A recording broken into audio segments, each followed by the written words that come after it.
Kawhi Leonard played in back-to-back nights.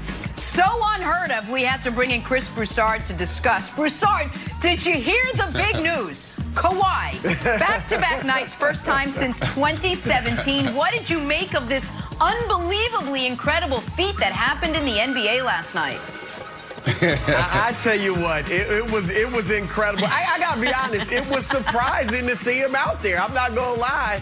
And here's what, look, he played fine, as you said, 21 points, 7 for 12. He was efficient, had 7 turnovers. I think some of that's fatigue. He had to be a little bit gassed, first back-to-back in like over 3 years. But what I like is that it shows he has had a true attitude adjustment. For the last few years, he's treated basketball like a hobby rather than his job. And now he's playing a career-high 34.2 minutes a game. He said he's going to go on and continue to play back-to-backs. This attitude adjustment is good for the Clippers. That is exactly right. Listen, I could come on here today and talk about beating the Warriors by single digits when Steph has what will end up being one of his 5 worst games of the year. Not a great feat for the team. But that's not what matters. What matters is that Kawhi Leonard might actually take the regular season seriously, which will send a message to his teammates. This is the most positive development for Chris Broussard's beloved Clippers since they acquired Kawhi Leonard. Honest to God. People think, hey, Nick, you're anti-Kawhi, you're anti-Clippers. I'm anti how they handled last year.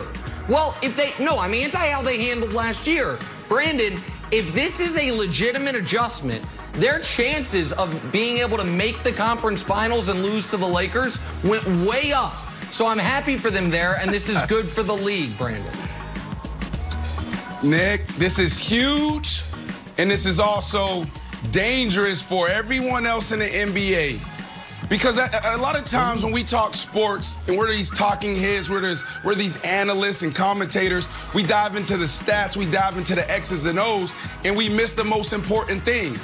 And that's mindset. We always say sport, 80% mental. So when you think about this attitude adjustment, he's telling us, and this team is telling us what they're on, what they're trying to accomplish. Yep, you look at what happened a couple nights ago with Devin Booker and Paul George. I would say that fight and them getting into it the way they did, it also told me about their mindset. There's no more playoff P. This is Project P, meaning this kid is saying, I am back to my savage mode. I'm going back to like I had nothing. This is they're telling the entire NBA Wilds, we're here. That's good. They might actually be able to make Wilds, I'm skipping you. I'm moving on to Philadelphia. Bradley Beal went off for a career-high 60 points last night. Still not enough to beat a red-hot Sixers team because Joel Embiid is on fire, led the way for Philly with 38. The Sixers, guys, now 7-1 on the early season. Broussard, is Philly proving to be the best team out east? Look, unless you believe Orlando's a contender, Julius Randle is an MVP candidate, and Miami is lottery bound. Can we slow down on the grand proclamations? All right, the start of this season has been bizarro world. All right, so let's slow down. Right now, we have to let these teams settle in. Philadelphia's proven they're a very good team. They are one of the best teams in the East, and they can beat up on the bottom feeders. They've beaten Washington twice and LaMelo Ball's Charlotte Hornets twice. They've beaten one team, the 1-6 Toronto Raptors, that made the playoffs last year. All right, and Toronto obviously looks like they left their game in Canada when they went to Tampa or Florida. So slow down. Philly's nice. The defense is tremendous. Ben and Joel are working well together. Seth Curry and Tobias Harris are shooting lights out. I like them, but let's take it easy. Yeah, listen, Broussard's right about the schedule. And listen, beating Washington and Charlotte, for an example, isn't that impressive. Now, it's better than, like, what the Nets did, which is lose to Washington and Charlotte, but beating them you're not going to write home about. Now, losing to them you might write home about, like, oh, boy, we're in trouble. But again, let's not talk about that.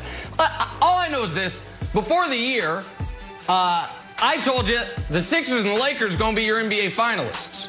And it's early, but at this point, who has the best record in the East? Those scrappy Philadelphia Sixers. And who has the best record in the West? The nobody believes in us underdog Lakers. So, right now, Philly looks awesome. Embiid's playing well. Doc Rivers looks like a massive upgrade. And Broussard did get at least one thing right in his Sixers take.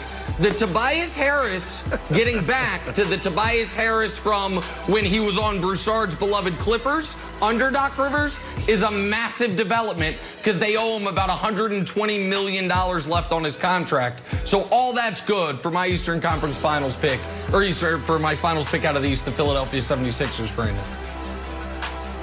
Nick, help me out here, buddy. You stood on the table for me. You went to the suits at FS1 and you said, I need that guy to be my co-host. This is this guy. You said that dude knows sports. You say that dude, he definitely knows football. And talking to him about basketball, I didn't know he knew as much, right? But there's something that you didn't know. You guys threw me out there. You hired me, and then all of a sudden, y'all throw me out there in the bubble, the NBA playoffs, and I got to cover all this stuff. But, Nick, help me out here. When do they give out the trophy? When do they give out the trophy? Well, typically June. Typically June. Yeah, okay. June. That's right. Okay, typically June. It's December. It's January. I've been covering NBA basketball for a couple months, and I know that December and January basketball means nothing. The Brooklyn Nets will be fine. They'll be right where they need to be when they're handing out that trophy. Amen.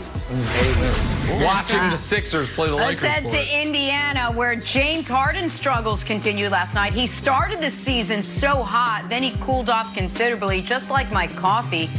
15 points on 14 shots as the Rockets drop their second straight. Wilds, where are we on your Harden trade watch now? Oh, Rockets are a middling team. I think we know that. Broussard, you ever go...